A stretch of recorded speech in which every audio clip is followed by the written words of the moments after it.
Detectives would later agree on one thing.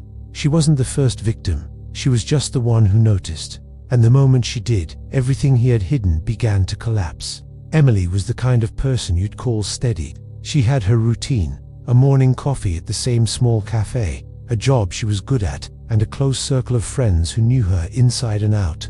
Life wasn't a grand adventure, it was a series of comfortable, predictable moments, and she liked it that way. Her apartment was her sanctuary, filled with books and plants she'd carefully nurtured. It was a life built on quiet consistency. Then he came along. He didn't burst into her life. He seeped into it, slowly and intentionally. He was the friendly stranger at the coffee shop, the one who remembered her order, the one who offered to help carry her groceries when a bag split open on the sidewalk. Small gestures, nothing dramatic. He seemed to understand her need for space, never pushing, always patient. He listened more than he spoke, asking about her day, her work, her worries. He learned the names of her friends, the projects she was stressed about, the little things that made her smile. He wasn't just charming, he was reliable. When her car broke down, he was the one she called. When she had a bad day at work, he showed up with her favorite takeout, no questions asked. He integrated himself into her life so seamlessly that her friends commented on how lucky she was to have found someone so thoughtful. He built trust, not with grand romantic displays, but with hundreds of tiny, helpful acts. He became a part of her routine, a pillar of support she didn't even realize she had started to lean on. He made her feel safe, he made her feel seen, and that trust was the most powerful tool he had. It was his key. Then, she was gone. One Tuesday, she didn't show up for her coffee. On Wednesday, she missed a work deadline. Her friends called and texted, but her phone went straight to voicemail. At first, no one panicked. "She's probably just taking some space," one friend said. "She gets overwhelmed sometimes." They decided to give her a few days. It was a decision rooted in respect for her independence, but it was a fatal mistake. When her friends finally went to the police, their concerns were initially dismissed. There were no signs of a struggle, no immediate red flags. The official report classified it as a voluntary absence, an adult's right to disappear if they choose to. This single, seemingly logical decision delayed the official investigation by 9 critical days. 9 days during which the trail grew cold. When the police finally started looking, they followed the standard playbook. They scrutinized her ex-partners, digging into old relationships for any signs of lingering conflict. They interviewed her colleagues, looking for workplace disputes or unusual stress. They combed through her phone records, searching for any name that stood out. He was, of course, on their list. They brought him in for a brief interview.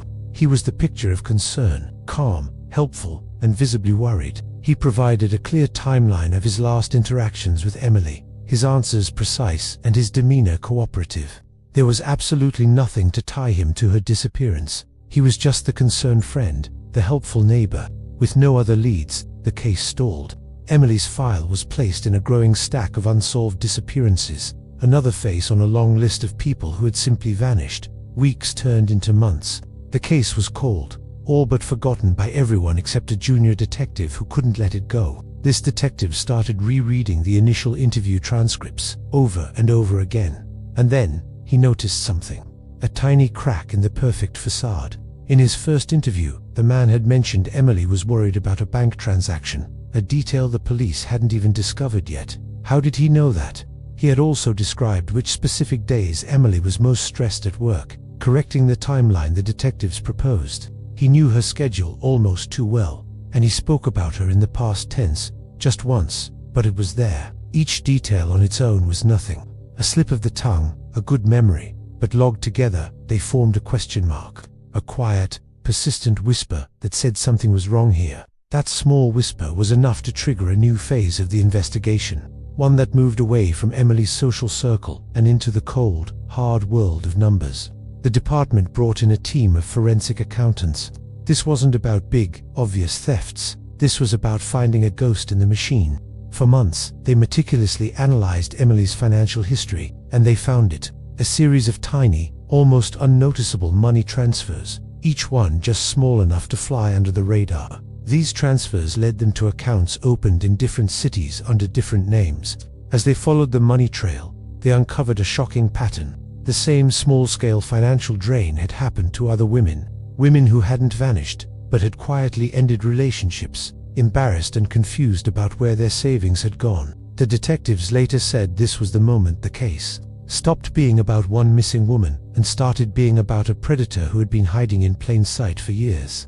The pattern was chillingly consistent. At least 3 other women, all from different cities, all with similar stories. Each one described a man who was exceptionally kind and helpful. He had appeared in their lives during a moment of vulnerability, offering support and slowly earning their absolute trust. And for each of them, the relationship had ended quietly. There were no dramatic fights, no tearful goodbyes. The man would just fade away. At the same time, their finances would take a small, inexplicable hit. Each woman thought she was the only one. Each one felt foolish, blaming herself for being too trusting or careless with her money. None of them ever considered that they were part of a calculated scheme. None of them ever reported it to the police. They just moved on, carrying a quiet shame they never spoke about. While the police were piecing together his past, the man himself was already building a new future. He was in a different city, with a new name and a new routine.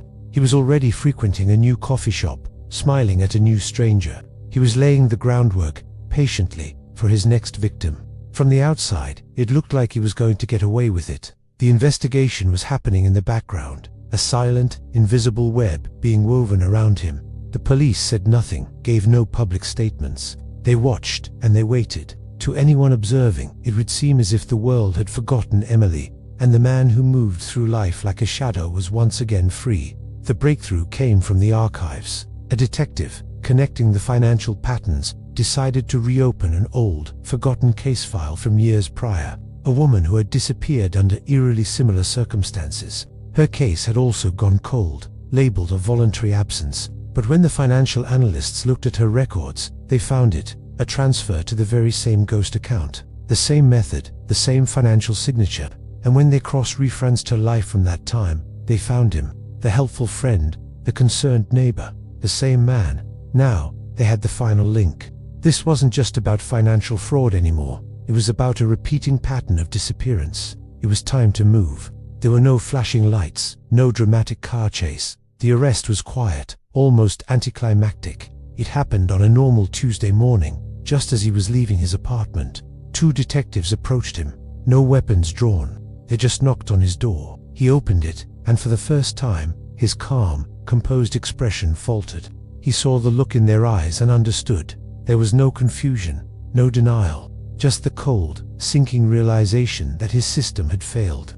This time, his web of trust hadn't been strong enough. This time, it didn't work. He didn't think he was dangerous. He thought he was careful. For years, trust had been his shield and his weapon. He believed that as long as he was kind, as long as he was helpful, no one would ever see the predator underneath. He was protected by the very goodness he pretended to embody, until someone finally noticed the pattern. The wrong person was trusted, the wrong person was chosen, and for him, everything fell apart. Thanks for watching.